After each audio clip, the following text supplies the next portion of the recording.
تهدى هذه الشيلة المتواضعة من الخال مسعد محمد المثيل وابنه محمد مسعد المثيل لفخامة العريس الغالي هيثم عبد الرحمن الجلهم، والوالدة عبد الرحمن الجلهم وأخوانه حميد وبلال الجلهم، بمناسبة الزفاف الميمون، فألف ألف مبروك ودام الله سرور. كتب كلماتها الشاعر مسعد محمد المثيل، أداء الشاعر أبو العاصفة القيثي.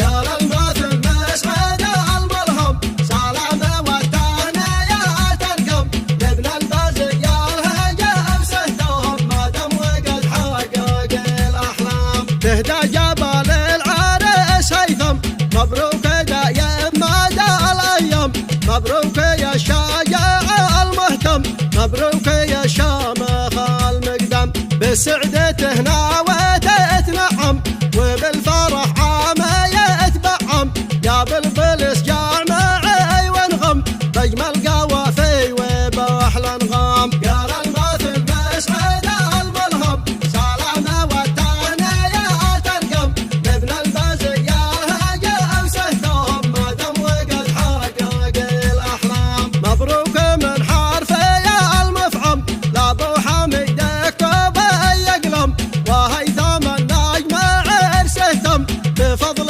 ربي عطا وكرم. يهناك يهناك يا هيثم ودام ربي سر وركدم، واهلا وسهلا بك الاصيم لبى النبا والبرغ الهام. قال المثل مسعد الملهم سلامة والتهنئة ترقم لابن البزق يا الهجة أمسهتهم ما دام وقد حقق الأحلام. ضيف الشرف صحبتك مغنم لك رفرف